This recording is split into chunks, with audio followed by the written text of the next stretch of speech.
అందరికీ వందనాలండి. దేవుడు మన కొరకు సిద్ధపరిచిన వాక్యమును చదువుకుందాం. యెషయా గ్రంథము 65వ అధ్యాయము 24వ వచనం. వారు మనవి చేయుచుండగా నేను ఆలకించెదను. దేవుని బిడ్డలారా, మనవి చేసుకోవలసిన అవసరాలు వస్తూ ఉంటాయి. మనకున్నటువంటి ఇబ్బందులను బట్టి, సమస్యలను బట్టి, అవసరాలను బట్టి కొన్నిసార్లు పెద్దవారి దగ్గరికి వెళ్ళి, లేకపోతే అధికారుల దగ్గరికి వెళ్ళి మనం మనవి చేసుకుంటూ ఉంటాం. మనం మనవి చేసుకున్నప్పుడు వారు వినొచ్చు, వినకపోవచ్చు. కొన్నిసార్లు వింటామని చెప్పి వినను కూడా పోవచ్చు. అయితే దేవుని దగ్గర మనవి చేసుకుంటే గనక, మనుషుల దగ్గర మనం మనవి చేసుకుంటే వాళ్ళు ఆ మనవి అంగీకరించకపోవచ్చు. కానీ దేవుని దగ్గర మనవి చేసుకుంటే ఆయన ఆలకించదు అంటున్నారు.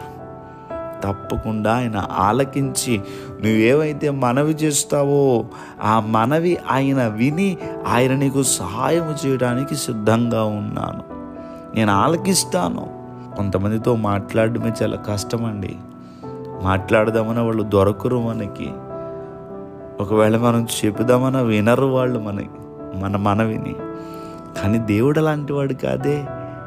నువ్వు ఏది చెప్పినా ఆయన వింటాడు. ఆయన నువ్వు ఏ మనవి చేసుకుని ఆయన ఆలకిస్తారు. ఆలకించడమే కాదు, నువ్వు ఏమైతే మనవి చేసావో ఆలకించి నీకు వెంటనే కార్యం కూడా చేయడానికి ఆయన సిద్ధపడతారు. అంత గొప్ప దేవుడు ఆయన. ఉదయకాల సమయంలో నా మనవి ఆలకించేవారు ఎవరు లేరు అనుకుంటున్నావేమో. నువ్వు దేవుని దగ్గర మనవి చేసుకో, ఆయన ఆలకిస్తారు. అయ్యా, నా కుటుంబ పరిస్థితులు బాగాలేదు, నా కుమార్తె జీవితంను బట్టి, లేదా నా కుమారుడు జీవితాన్ని బట్టి, లేకపోతే నా ఆర్థికపరమైనటువంటి ఇబ్బందులను బట్టి నేను నీకు మొరపెడుతున్నాను, లేదా మీకు మనవి చేసుకుంటున్నాను. ప్రభువా, నా మొర్ర ఆలకించండి, లేదా నా మనవి అంగీకరించండి అని నువ్వు అడిగితే దేవుడు తప్పకుండా నీకు సహాయము చేసే దేవుడు అండి. ఉదయకాల సమయంలో ఈ మాటలు వింటున్నటువంటి నీవు ఏమైతే దేవునికి మనవి చేస్తున్నావో అది ఆయన ఆలకించి అంగీకరించునుగాక. దయచేసి ప్రార్థన చేసుకుందాం.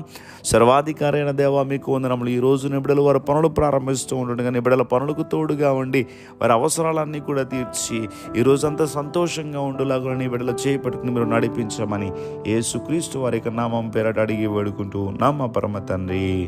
Amen, amen, amen.